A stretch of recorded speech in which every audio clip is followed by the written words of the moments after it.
अगर आप खाने के शौकीन हैं और नए नए स्वाद ट्राई करना पसंद करते हैं तो पूर्वोत्तर का जायका आपकी लिस्ट में जरूर होना चाहिए। गुवाहाटी में अब यही देसी स्वाद एक नए और मॉडर्न अंदाज में परोसा जा रहा है, जहाँ लोकल इंग्रेडिएंट्स, पारंपरिक रेसिपीज और स्टाइलिश प्रेजेंटेशन तीनों मिलकर बिल्कुल एक नया एक्सपीरियंस दे रही हैं।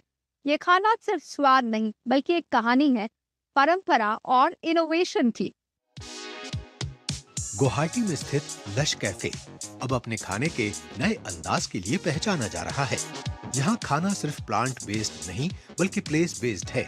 मतलब जो इस इलाके की मिट्टी और मौसम देते हैं वही चीजें सीधे प्लेट तक पहुँचती हैं। अरुणाचल और नागालैंड के राजमा से बना हमस, लोकल सब्जियों के साथ सजा हुआ आधुनिक स्टाइल, जहाँ पारंपरिक स्वाद को नए तरीके से परोसा जा रहा है। इस सोच के पीछे हैं शेफ और फूड एक्सपर्ट अभिषेक बेदी वर्मा।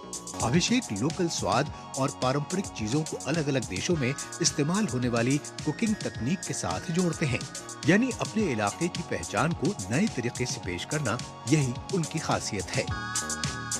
मुझे ये लगता है कि नॉर्थ ईस्ट में इतना सारा फौना है, इतना कुछ दिया हुआ है डिशेस क्रिएट करने के लिए, एंड मैं चाहता हूँ कि इसको और एक्सप्लोर किया जाए। बहुत वास्ट लाइब्रेरी है यहाँ पे एक्सप्लोर करने के लिए एज अ शेफ़।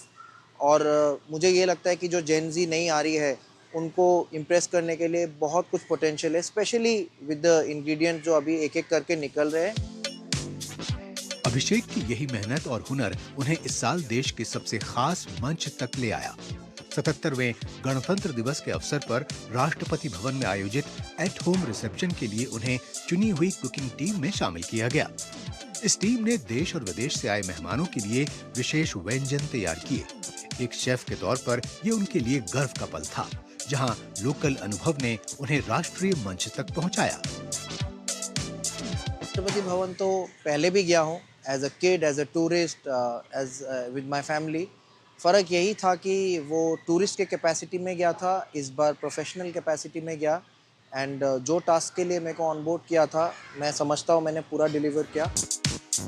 खूबसूरत वादियों के बीच बसा इम्फाल, जहां स्वाद सीधे संस्कृति से जुड़ा है।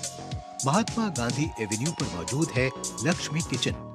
यहाँ इरोम्बा, ऊटी और चामथोंग जैसी डिशेस सिर्फ खाना नहीं, एक परंपरा है। यहाँ की कुकिंग स्लो है, इंग्रेडिएंट्स लोकल हैं और हर डिश में नगारी की खुशबू जो मणिपुरी खाने की पहचान है। खूब टेस्ट है उसमें। आपको ऐसा बोलने से इसको तेल नहीं रहता है, एक नंबर का तेल है। तेल और जो सब्जी जो है सब लोकल सब्जी है, यहाँ का सब्जी बहुत टेस्ट है।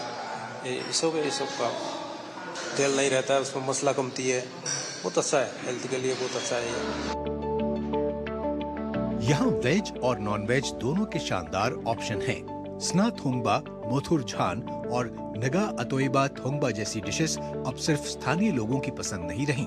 देश भर से आने वाले युवा पर्यटक अब मणिपुर में सिर्फ घूमने नहीं, यहाँ का लोकल फूड भी चखना चाहते हैं, क्योंकि आज की जनरेशन सिर्फ फास्ट फूड नहीं बल्कि अपने स्वाद की जड़ों और उसके पीछे की असली कहानी भी जानना चाहती है।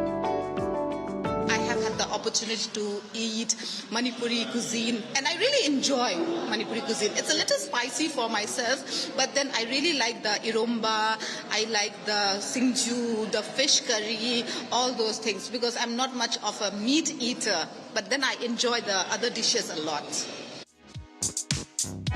पूर्वोत्तर भारत का जायका सिर्फ स्वाद नहीं, एक सोच है। गुवाहाटी का नया अंदाज और इम्फाल की परंपरा दोनों मिलकर दिखाते हैं कि खाना सिर्फ स्वाद तक सीमित नहीं है बल्कि पहचान और अवसर भी है।